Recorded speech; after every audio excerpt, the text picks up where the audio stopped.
Selamat malam, Ibu dosen pengajar mata kuliah Data Mining, Ibu Insinyur Heni Yulianti MM.Com. Perkenalkan, nama saya Nilo Gede Selviani dengan NIM 2404010214. Di sini izinkan saya menjelaskan mengenai hasil jawaban ujian akhir semester ganjil mata kuliah Data Mining dengan penelitian yang berjudul Analisa Data Mining dengan Algoritma K-means Clustering untuk menentukan strategi promosi mahasiswa baru pada STIMIK Primakara.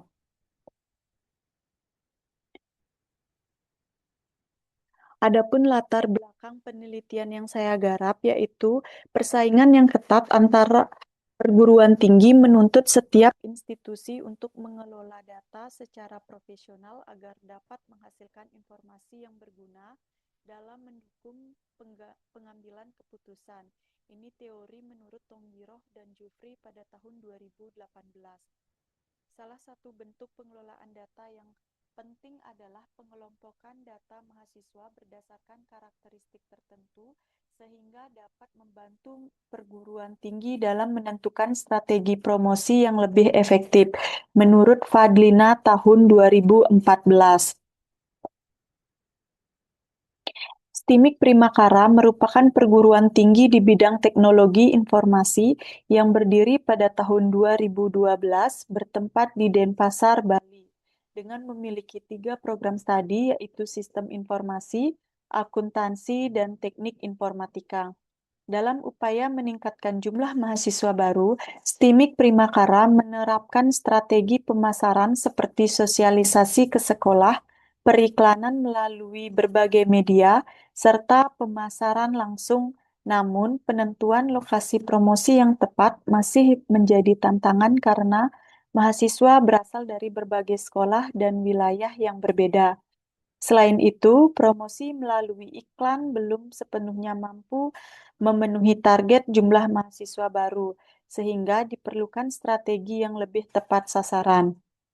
Oleh karena itu, diperlukan pemanfaatan data mining untuk mengolah biodata mahasiswa guna mengidentifikasi wilayah potensial dan mendukung strategi promosi yang lebih efektif.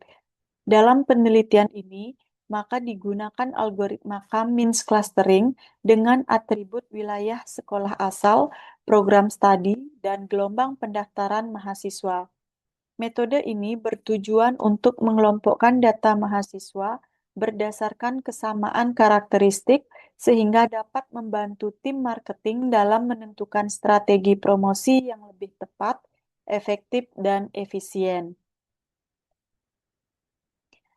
Adapun rumusan masalah dari latar belakang penelitian yang telah saya buat, yang pertama yaitu apa yang dimaksud dengan data mining dan metode CRISPDM.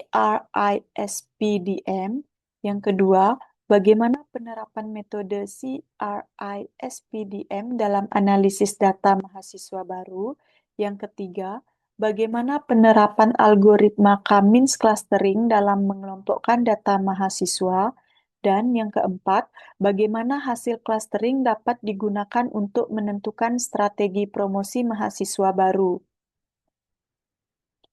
Selanjutnya, tujuan penelitian.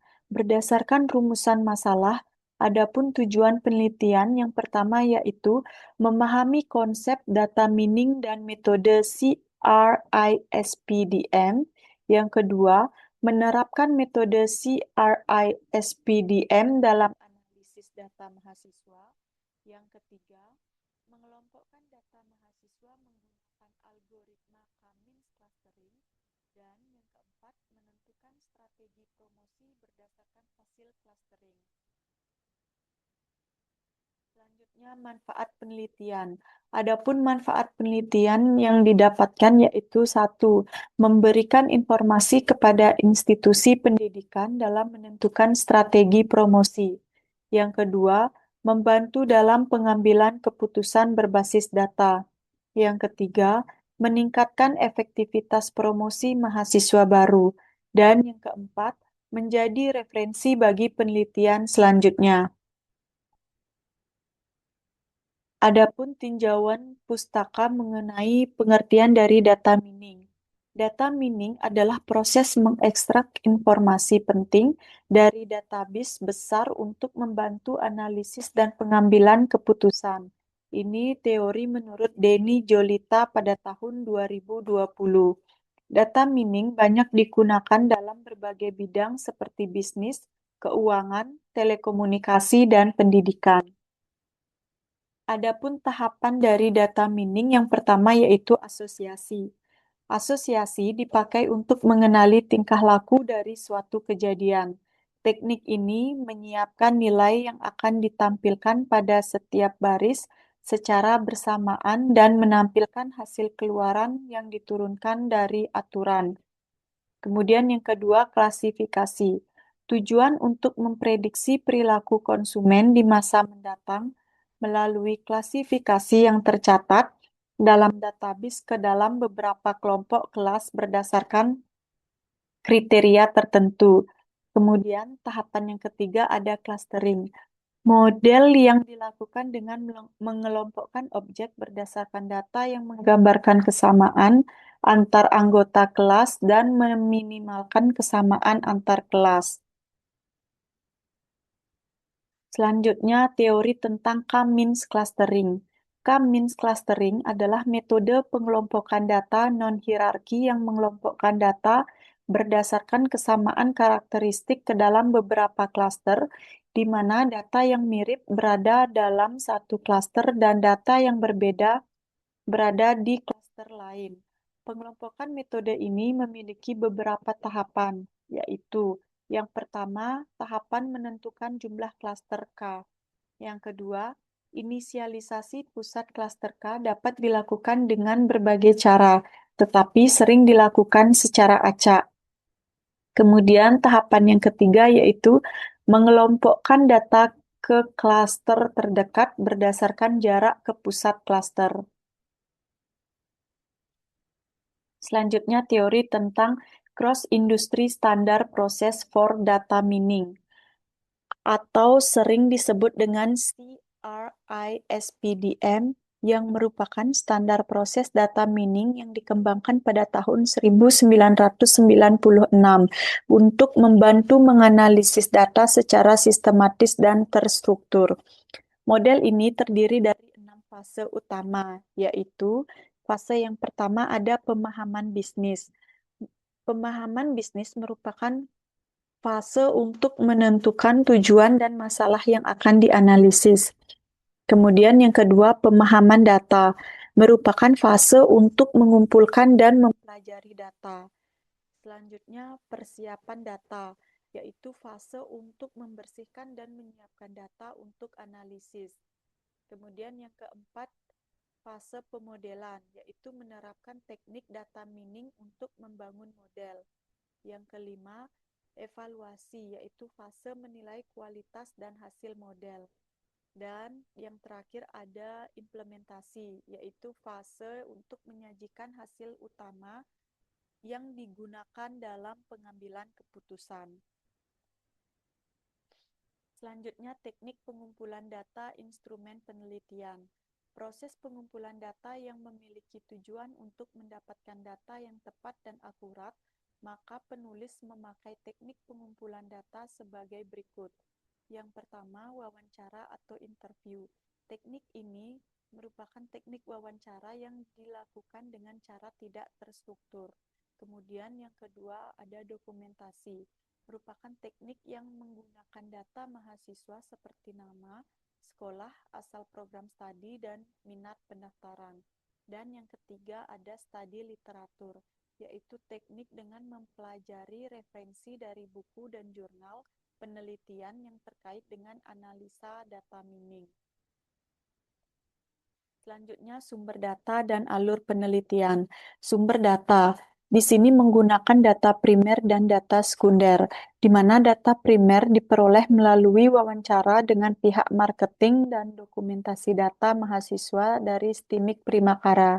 Sedangkan data sekunder diperoleh dari buku dan jurnal yang berkaitan dengan metode K-means clustering. Selanjutnya untuk alur penelitian. Yang pertama ada identifikasi masalah. Di sini menentukan permasalahan terkait lokasi promosi mahasiswa baru. Yang kedua, studi literatur. Mempelajari teori yang relevan dengan penelitian. Selanjutnya yang ketiga, pengumpulan data. Di sini mengumpulkan biodata mahasiswa dari pihak marketing. Yang keempat, pradata mining, yaitu membersihkan dan menyiapkan data. Yang kelima, pemrosesan data. Di sini mengelompokkan data menggunakan algoritma K-means clustering berdasarkan atribut yang relevan. Dan yang terakhir, hasil dan kesimpulan.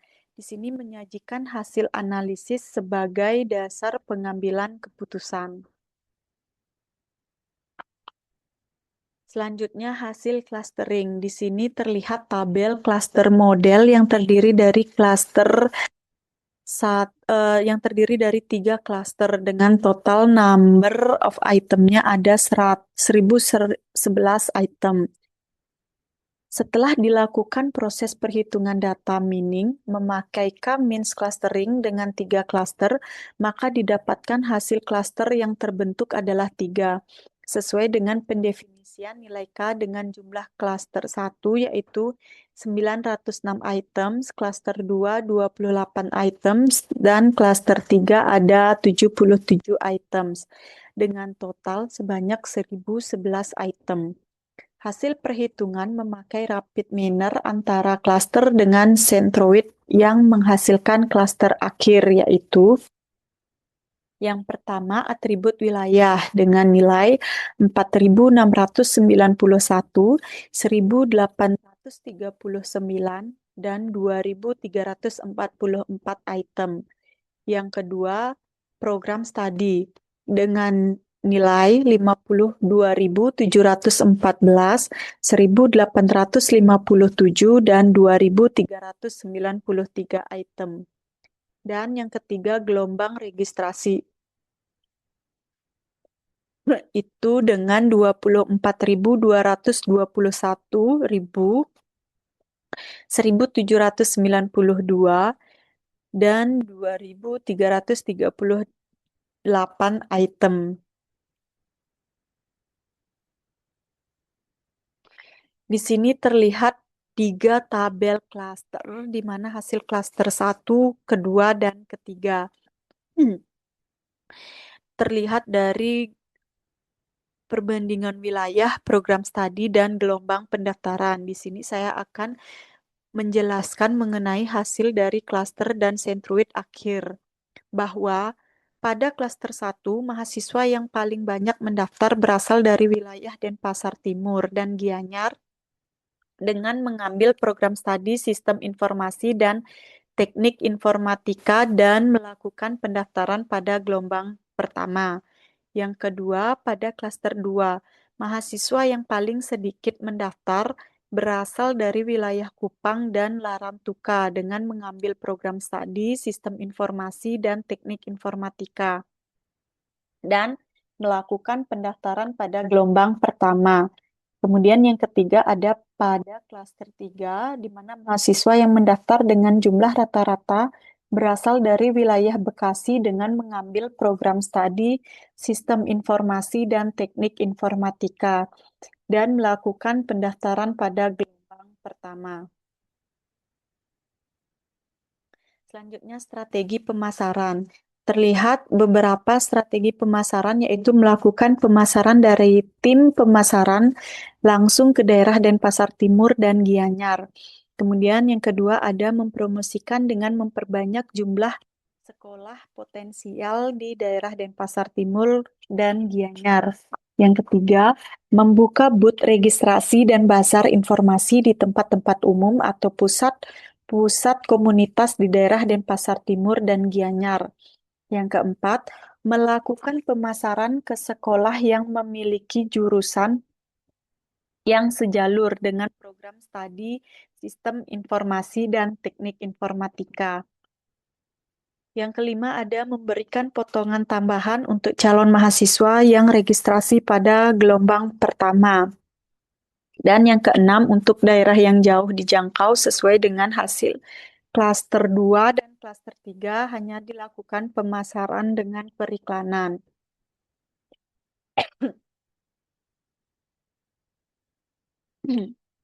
Baik, dari hasil penelitian yang telah saya buat, di sini saya menyimpulkan bahwa hasil clustering menunjukkan bahwa mahasiswa terbanyak berasal dari Denpasar Timur dan Gianyar, paling sedikit dari Kupang dan Larantuka, serta jumlah dari Bekasi. Sebagian besar mahasiswa memilih program studi Sistem Informasi dan Teknik Informatika dengan mendaftar pada gelombang pertama. Kemudian sarannya yaitu institusi disarankan untuk memanfaatkan data mining dalam mendukung strategi promosi yang lebih tepat sasaran. Selain itu, penambahan atribut data dan penggunaan metode lain pada penelitian yang selanjutnya diharapkan dapat meningkatkan keakuratan hasil analisis. Adapun daftar pustakanya yaitu salah satunya adalah Etin Indrayani. Pada tahun 2011 dengan judul jurnal yaitu Pengelolaan Sistem Informasi Akademik Perguruan Tinggi Berbasis Teknologi dan Komunikasi atau TIK dengan jurnal Penelitian Pendidikan pada halaman 45 sampai 60. Kemudian yang kedua ada Fadlina pada tahun 2014 dengan judul jurnal Data Mining untuk Analisa Tingkat Kejahatan Jalanan Informasi dan Teknologi Ilmiah pada halaman 144 sampai 154. Kemudian yang ketiga Junior BC pada tahun 2010 dengan judul jurnal Identifying Bank Fraud Using CRISPDM and Decision Trees International Journal pada halaman 162 sampai 170. Kemudian yang keempat, Nurhayati I dan Mulyadi dengan judul Promosi Universitas Swasta dalam Menarik Minat Mahasiswa Baru. Studi kasus promosi UPT HPPMB Universitas Muhammadiyah Sukabumi. Dan yang kelima ada Ong Ji-o pada tahun 2013 dengan judul Jurnal Implementasi Algoritma Cummins Clustering untuk menentukan strategi marketing Presiden University. Jurnal Ilmiah Teknik Industri volume 12 dengan halaman 10 sampai 20. Baik, sekian pemaparan presentasi dari saya. Saya mohon maaf apabila ada kesalahan kata dan saya ucapkan terima kasih.